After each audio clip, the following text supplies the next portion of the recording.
name is Cedric Dale Hoard. I am a spoken word artist, as well as a therapist, licensed professional counselor. Born and raised in Milwaukee, still live in Milwaukee. And my poetry style, I like to take the audience on a roller coaster, I would say.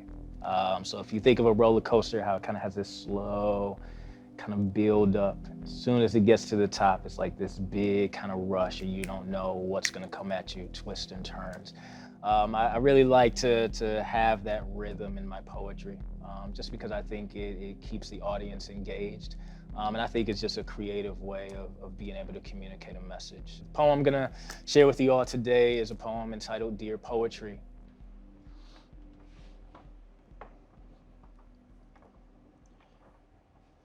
Dear Poetry, our relationship has been sort of a love-hate thing.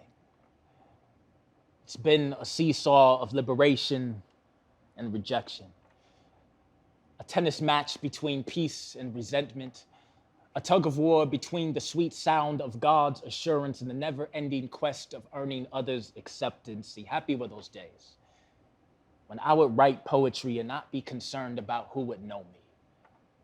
Those days when I would write beautifully written eulogies to my past, when ingenuity and fluency gracefully danced without scrutiny of anyone watching, when my rhetoric truly reflected my passion for Christ because my private journals wouldn't be recognized in public spotlights when a platform was merely something to stand on before it became an object of elevation. The year was 2014. Days after one of my poems went viral, a fellow poet told me, Cedric, your writing doesn't deserve its views. I felt like the little kid getting kicked off the basketball court. Their words teleported to my heart like manipulated telephone gossip, whispering to my self-esteem that I didn't belong. It was then when my authenticity was auctioned for their applause. It was then when poetry transformed from being a lifeline to now a blueprint on how to gain approval. I attached myself to narratives, concluding that I wasn't enough. See, how many of us have paid mortgages to live in boxes constructed by insecure people?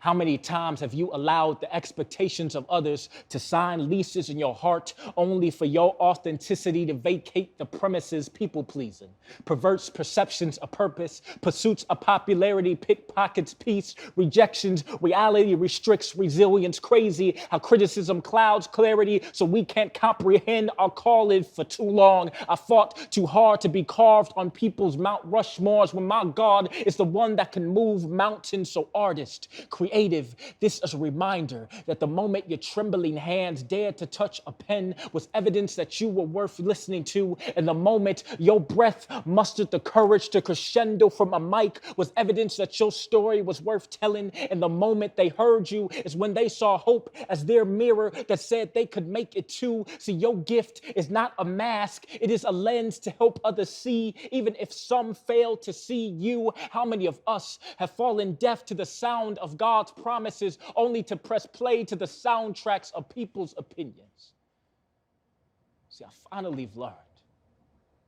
finally learned to pawn off the broken records of their assessments, making peace with the sound of my instrument. For too long, I've waited for people with bigger names to say that I belong, yet the one whose name is above every name birthed belonging in my lungs the day that he found me.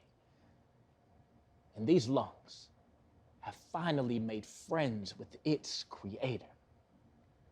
See, poetry, our relationship, has been sort of a love-hate thing. Yet I'm starting to think, I'm beginning to remember what love felt like.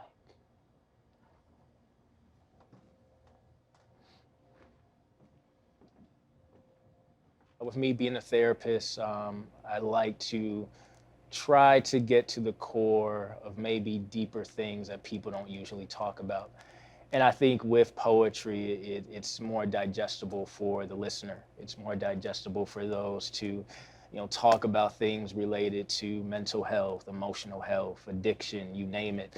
Some of these taboo subjects, I think, really propels me to do the art form and to write in the way that I write. I always say that when I'm writing, I have this person in mind, whether that's one of my clients, whether it's this, person I'm trying to reach, whether it's a person that I'm trying to reach just in this conversation. Usually have this person in mind that I'm speaking to directly when I write. Dear poetry, it's really near and dear to my heart. You'll hear in the poem, but there was actually a time in my life where I wanted to stop poetry completely. Just dealing with a lot of the, I guess, politics behind it. And I think as an artist, you can sometimes fall in this wanting to gain approval from different people and different platforms. And my love for the art really began to kind of die off, if I'm honest. But this poem is really just a kind of a love letter, so to speak, to poetry and me finally getting back to really what's important. I want the audience to feel hope. If I could say it plain and simple as that. Hope is this ability it's this ability to see the light even in the midst of darkness.